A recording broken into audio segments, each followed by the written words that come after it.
Members, welcome back to own channel stock market funda में।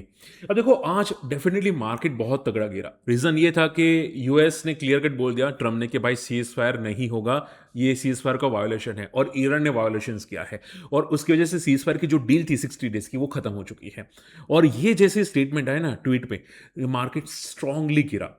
अब देखो, आई एम श्योर आप लोगों के माइंड में बहुत सारे सवाल होंगे कि सर निफ्टी कितना गिरेगा, स्टॉक्स कितने गिरेंगे, रिकवर कब होंगे।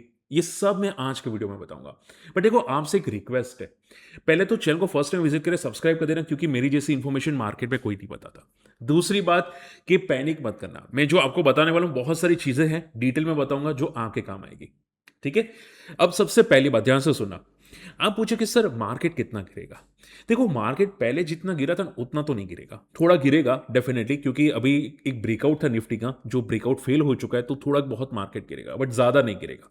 दूसरी बात, जो स्टॉक्स आपको बहुत मोमेंटम करते हुए दिखाई दे, लाइक स्विंग ट्रेड, या जो बहुत ज़्यादा लगातार भाग रहे थे स्टॉक्स, ठीक है, वो भी स्टॉक्स थोड़े फॉल करेंगे। क्योंकि होता क्या, ध्यान से सुनना, जो स्टॉक्स ऐसे वर्टिकल जाते हैं ना, हायर हायर हायर पैटर्न बनाते हैं ना, वो स्टॉक स्ट्रांगली गिरते हैं, सपोर्ट लेते हैं, कंसोलिडेट करके फिर जाके ऊपर जाते हैं।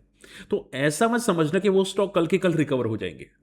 ठीक है, मान लो कि कोई मोमेंटम स्टॉक में है, कोई ब्रेकआउट स्टॉक है, कोई जहां पे बड़ा प्लेयर है, एफआई हो गया, म्यूचुअल फंड हो गया, वो लगातार भाग रहा है स्टॉक, तो वो नीचे गिरेगा, स्ट्रांगली सपोर्ट लेगा, कंसोलिडेट करेगा, फिर जाके वापस चलेगा ऊपर। ठीक है, जो भाग रहे थे वो भागेंगे। अब दूसरी बात, इसमें कौन कौन से स्टॉक नेगेटिव इंपैक्ट करेंगे, पॉजिटिव इंपैक्ट करेंगे। तो सबसे नेगेटिव इंपैक्ट आएगा डेफिनेटली इंडिगो जैसे स्टॉक्स। पॉजिटिव इंपैक्ट आएगा एल्यूमिनियम या मेटल सेक्टर्स के स्टॉक्स। ठीक है, ये सबसे ज्यादा नेगेटिव या पॉजिटिव इंपैक्ट कर सकते हैं, जो मैं आपको बोला है। इवन रिलायंस नेगेटिव इंपैक्ट कर सकते हैं, क्योंकि लास्ट टाइम जो वार हुई थी, क्रूड ऑयल बढ़ा था, तो उनकी जो मार्जिन होते हैं रिलायंस के, वो इंपैक्ट करते हैं, तो रिलायंस भी डेफिनेटली इंपैक्ट करेगा। आई बात समझ में। इन्फ्लेशन अगर थोड़ा बहुत वॉलेटाइल होता है, बढ़ता है, तो बैंक्स में भी थोड़ी सी पैनिक आएगी। ओके, तो ये सभी स्टॉक्स है जो इंपैक्ट कर सकते हैं। अब देखो, फटाफट स्क्रीन पे आ जाओ, मैं बहुत सारी चीजें बताऊंगा, ध्यान से फोकस करना। ओके, मैं एक बार देख लेता हूं, चलिए ये ठीक है। अब फोकस करना है यहाँ पे स्क्रीन पे। देखो, निफ्टी अगर आप देखोगे, यहां पे एक फॉल आया, देखो 1:45 में तगड़ा फॉल है। मार्केट साइडवेज ही था, ज्यादा फॉल एक्सपेक्टेशंस थे नहीं, क्योंकि मैंने देखा था कि मार्केट आज साइडवेज क्लोज होने के चांसेस थे 22,200 24,200 से 24,400 के बीच में। सडनली ये ट्वीट आ गई, और आप यहां पे ट्वीट को पढ़ सकते हैं, मैं आपको यहां पे बताना चाहूंगा, जस्ट अ सेकेंड। देखो, 1 घंटे पहले, यानी कि जो मैंने स्क्रीनशॉट लिया था उसके पहले, कि Trump says Iran ceasefire is over, we attack very powerful last night against Iran, Iran are dirty players, they are scum. ये स्टेटमेंट्स आए ट्रम्प के आज, और उसकी वजह से मार्केट गिरा। इवन आप देखोगे डाउ फ्यूचर्स 550 पॉइंट तक गिरता हुआ दिखाई दिया। अगर आप देखोगे क्रूड ऑयल, तो क्रूड ऑयल 3% बढ़ा, फ्रॉम द लोअर लेवल 75 से लेके 79 तक जाता हुआ दिखाई दिया। अब देखो, एक बात याद रखना, आप पूछे सर मार्केट कितना गिरेगा। ठीक है, देखो ट्रम्प भी जानता है कि मार्केट अगर गिरता है या क्रूड ऑयल ऊपर जाता है ना, ठीक है, तो इन्फ्लेशन बढ़ेगा, और ट्रम्प की थूथू होगी वहां पे यूएस के अंदर, वो नहीं चाहता, ये पक्का हो चुका है। ठीक है, अब होगा क्या कि भाई क्रूड ऑयल जैसे 80-85 के आसपास आएगा, वहां पे वापस ट्रम्प जो है पॉजिटिव स्टेटमेंट बोलना स्टार्ट करेगा, और वापस मार्केट पॉजिटिव होंगे और क्रूड ऑयल गिरेगा। ठीक है, और ये ट्रम्प ने अभी ऐसे स्टेटमेंट क्यों बोले, क्योंकि साला वो बंदा ऐसा है ना, इतना बड़ा सट्टेबाज है ना, वो बंदे ने, ट्रम्प की बात कर रहा हूं, वो खुद इतने ट्रेड ले रहा है, दिन के 4 ट्रेड लेता है। उनका कुछ डेटा बाहर आया था ट्रम्प का, कि वो ट्रेड कितना करता है, तो वो खुद दिन के 4 ट्रेड लेता है, सोचो। ठीक है, तो उस बंदे ने जो क्रूड ऑयल ऊपर भागा था तब ट्रेड किया था, क्रूड ऑयल गिरा तब ट्रेड किया, बिटकॉइन पे उस बंदे ने ट्रेड किया, यूएस मार्केट में जो स्टॉक्स भाग रहे थे, नेस्डेक के स्टॉक्स, ठीक है, उससे जब न्यूज आने वाली थी ना, ट्रम्प खुद बोलता है न्यूज हम लोग डालने वाले हैं, ठीक है, न्यूज आने से पहले उसने स्टॉक को बाय कर लिया था, उसके बाद न्यूज डाली और स्टॉक भाग गए। ठीक है, तो ये ट्रम्प खुद सट्टेबाज है, यानी कि अभी ये क्लियर है कि ट्रम्प ने profit booking from the top से की होगी। आई बात समझ में। तो इसकी वजह से मार्केट गिरा। अब इन्फ्लेशन भी कंट्रोल में करना है ट्रम्प को, तो वो क्या करेगा कि ऊपर जब जाएगा मार्केट, यानी कि क्रूड ऑयल, तब वो वापस यहां पे पॉजिटिव स्टेटमेंट बोलना स्टार्ट कर देगा। तो बस मोटा मोटा ये सिनारियो है। ठीक है, आई होप ये सिनारियो समझ में आ रहा है, और मैं जो आपको समझा रहा हूं वो डिटेल में समझ में आ चुका है। स्टिल कोई डाउट है कमेंट करना। अब देखो, मार्केट कितना नीचे जा सकता है। मार्केट में यहां पे एक सपोर्ट है 23,800 का। देखो, ये ब्रेकआउट हुआ था, तो हो सकता है ये ब्रेकआउट फेलियर है, तो इसके वजह से ये मार्केट सपोर्ट लेना है 23,800। अगर ये सस्टेन नहीं करता, तो मार्केट के दो बड़े सपोर्ट है, 23,600 जो गैप है वो फिल कर सकता है, और 23,200, 23,180 के आसपास। ठीक है, अब हाई चांसेस है कि मार्केट 23,180 या 23,200 के नीचे नहीं जाएगा, ठीक है। पहले जितना मार्केट फॉल नहीं करेगा, हाँ थोड़ा कर सकता है, मैं ऐसा नहीं बोलूंगा कि इतना ही आएगा मार्केट, बट थोड़ा मार्केट फॉल कर रहा है, कर सकता है, ठीक है। हो सकता है कि कल के कल मार्केट यहां से रिकवर भी कर जाए, ठीक है।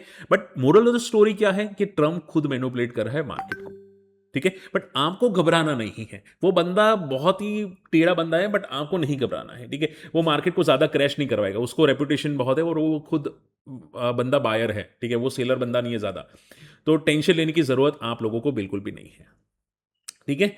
अब मार्केट में आपको थोड़ा कॉशियस रहना है जहां पे स्टॉक भागे हुए हैं। मान लो कि कोई स्टॉक बहुत ज्यादा भागा हुआ है, जैसे कि बिग बुल पैटर्न कोई स्टॉक बना रहा है, तो हो सकता है वो सपोर्ट लेने। तो जो बिग बुल स्टॉक पैटर्न बनाते हैं ना, वो थोड़े प्रॉफिट बुकिंग करेंगे। वो कैसे करेंगे कि हायर हाई बना रहे थे, सपोर्ट पे आएंगे, साइडवेज होंगे 15-20 दिन, महीना, फिर वापस मोमेंटम करेंगे, ठीक है। वो ध्यान में रखिएगा, वो पैटर्न हो सकती है। और जो स्टॉक्स आप बोल सकते हैं कि एयरलाइन के साथ इंडिगो जैसे स्टॉक्स है, वो फॉल करेंगे क्योंकि वापस वार स्टार्ट हुई है। और जो एल्यूमिनियम स्टॉक्स होंगे या मेटल स्टॉक्स होंगे, वो मोमेंटम करेंगे। तो ये आपको ध्यान में ज्यादा रखना है, यानी कि पॉजिटिव किस में इंपैक्ट आएगा, एल्यूमिनियम स्टॉक्स आएंगे, वो सभी में पॉजिटिव इंपैक्ट आएगा। नेगेटिव इंपैक्ट रिलायंस, बैंक्स, थोड़े बहुत बैंक्स में इंपैक्ट आएगा। रिलायंस का मार्जिन कनेक्टेड होता है क्रूड ऑयल के साथ, इसकी वजह से। एंड इसके अलावा इंडिगो, फ्लाइट और ऑयल रिलेटेड कंपनीज में इंपैक्ट आपको दिख सकता है, ठीक है। अब जैसे कि देखोगे बैंक्स में भी इंपैक्ट आ सकता है, और बैंक्स में साउथ इंडियन बैंक ने एमडी सीईओ यहां पे रिजाइन करते हुए दिखाई दिया, चेंज होते हुए दिखाई दे। इसकी वजह से साउथ इंडियन बैंक भी क्रैश हुआ है। सो थोड़ा कॉशियस रहना, शॉर्ट टर्म में वॉलेटिलिटी आपको स्टॉक्स में दिख सकती है जो स्टॉक भागे हुए हैं। इवन जो क्यूपिड भागा था, क्यूपिड आप देखोगे वो लगातार भाग रहा था, मैंने आपको पहले ही बताया था कि वो भी फॉल करेगा। तो भागे हुए स्टॉक सबसे पहले फॉल करते हैं, और ये बंदा बहुत तेजी से भागा था, सीधा 20% की लोअर सर्किट मार दी। हालांकि थोड़ा रिकवर हुआ, बट 20% की लोअर सर्किट मार दी। तो बहुत ही कॉशियस रहना पड़ेगा आपको हर स्टॉक में, ठीक है, वरना बहुत तगड़े क्रैश होंगे। ओके, सो क्यूपिड में ऑलरेडी बहुत ज्यादा वर्टिकल था, 20 का स्टॉक 120 चला गया, बहुत केयरफुल रहना, प्योर मैनिपुलेटेड होते हैं। अब इसका सपोर्ट है 120, 100 का सपोर्ट, ठीक है। अगर ये टूट जाता है तो भाई बहुत तगड़ा क्रैश होगा। ओके, सो बी केयरफुल, ये सभी स्टॉक्स के अंदर थोड़ी वॉलेटिलिटी रह सकती है।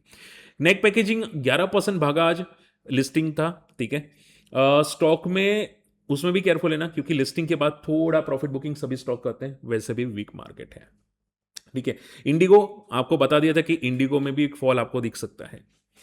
इसके अलावा तंगवाल ज्वेलर्स एंड पीएनजी ज्वेलर्स जो है, ठीक है, सेंको गोल्ड, तो ये सभी जो स्टॉक्स होते हैं ना, वो ज्वेलरी कंपनीज में भी नेगेटिव इंपैक्ट आता है, क्योंकि क्या है कि प्राइस बढ़ जाती है ये सभी स्टॉक्स में, ठीक है। गोल्ड की प्राइस बढ़ जाती है तो वहां पे भी इंपैक्ट आ सकते हैं। तो इसकी वजह से भले आपको ये बिजनेस अपडेट अच्छे दिखे, बट वहां पे भी आपको नेगेटिव इंपैक्ट जाके जरूर दिख सकता है, ठीक है।